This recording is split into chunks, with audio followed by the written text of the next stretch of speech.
ಗದನ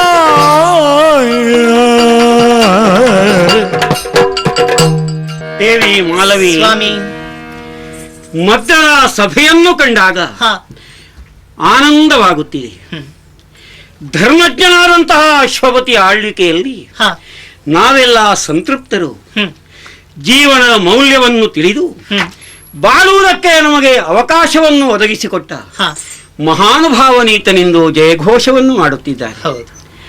ಪ್ರಜಾನಾಂ ವಿನಯಾದಾನಾತ್ ರಕ್ಷಣಾತ್ ಭರಣಾದಪಿ ಸ ಪಿತಾ ಪಿತರಸ್ತಾಸಾಂ ಕೇವಲಂ ಜನ್ಮಹೇತವಃ.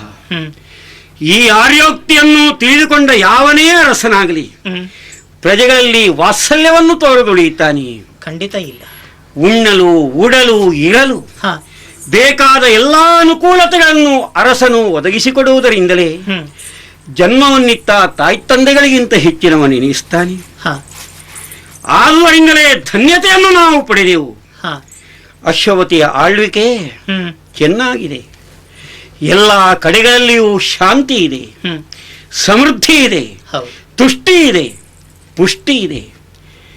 ಧರ್ಮಾಚರಣೆಯಲ್ಲಿ ಪ್ರತಿಯೊಬ್ಬನೂ ಆಸಕ್ತ.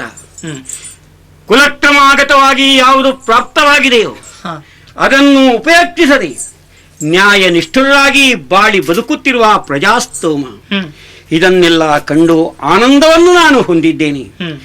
ನಮಗಿದ್ದ ಒಂದು ಕೊರತೆ ನಿವಾರಣೆಯಾಯ್ತಲ್ಲ. ದೇವಳ ಕರುಣದ್ಯೂ ಆವಿರ್ಭವಿಸಿದ ತರಳೆ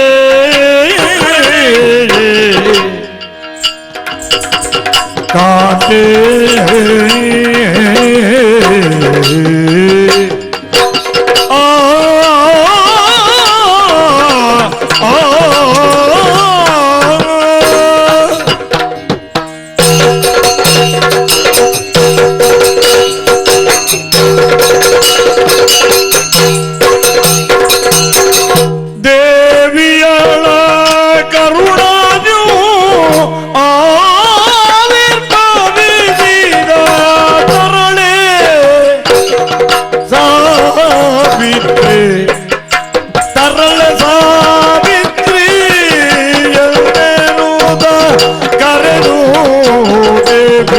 ಕರುಣದಿ ನಾವೇ ನವಿದಿದ ತರಳೆ ಸಾವಿತ್ರಿ ಎಂದೆನು ಕರೆಯೇ.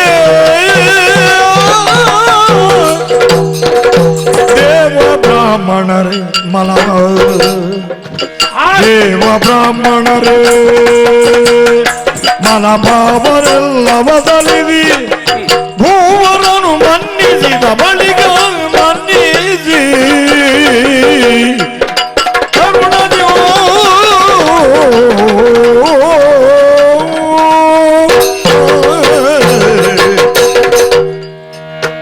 ಲೌಕಿಕವಾದ ಸೌಭಾಗ್ಯಗಳಲ್ಲಿ ಸಂತಾನದ ಭಾಗ್ಯವೇ ಹೆಚ್ಚಿನದು. ಆದುದರಿಂದಲೇ ಮಕ್ಕಳಿಲ್ಲದೆ ದುಃಖಿಸುತ್ತಿದ್ದಂತಹ ನಾವು ನಾರದರ ಉಪದೇಶದಿಂದ ಸಾವಿತ್ರಿ ದೇವಿಯನ್ನು ಒಲಿಸಿಕೊಳ್ಳುವುದಕ್ಕೆ ಸಿದ್ಧರಾಗಿದ್ದೆವು. ಭಕ್ತಿಯಿಂದ ಆಕೆಯನ್ನು ಧ್ಯಾನಿಸುತ್ತಾ ವ್ರತಸ್ಥರಾಗಿದ್ದಾಗ ಪರಮ ಪಾವನೆಯಾದಂತಹ ಸಾವಿತ್ರಿ ದೇವಿ ಒಲಿದು ನಿನಗೋರ್ವ ಹೆಣ್ಣು ಮಗುವಾಗುವವಳು ಮಹಾರಾಜ. ಆಕೆಯಿಂದ ನಿಮ್ಮ ಕುಲ ಉದ್ಧಾರವಾಗ್ತದೆ. ಒಪ್ಪಿ ಬಂದಂತಹ ನಾನು ನಿನ್ನ ಒಡನಾಟದಿಂದಲೇ ಪುತ್ರಿಯನ್ನು ಪಡೆದವನಲ್ಲವೇ. ದಿನದಿಂದ ದಿನಕ್ಕೆ ಶುಕ್ಲ ಪಕ್ಷದ ಚಂದ್ರನಂತೆ ವೃದ್ಧಿಯನ್ನೈದುತ್ತಿರುವ ಮಗಳ ನಡೆನುಡಿಗಳನ್ನು ಕಂಡು ಕೇಳಿ ನಾವು ತೃಪ್ತರಾಗುತ್ತಿದ್ದೇವೆ. ಸತ್ಯ. ಹೆಣ್ಣಾದರೇನು ಗಂಡಾದರೇನು ಕುಲವನ್ನು ಉದ್ಧರಿಸುವುದಕ್ಕೆ ಸಂತಾನವಾಯ್ತಲ್ಲ, ಈ ಸಮಾಧಾನ ನನಗಿತ್ತು.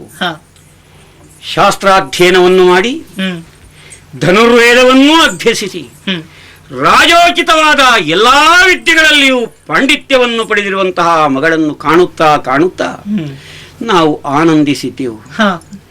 ಟಾಕೀಸ್ ಆಪ್ ಇದೀಗ ಕೇವಲ 99 ರೂಪಾಯಿಯಲ್ಲಿ ಲಭ್ಯ.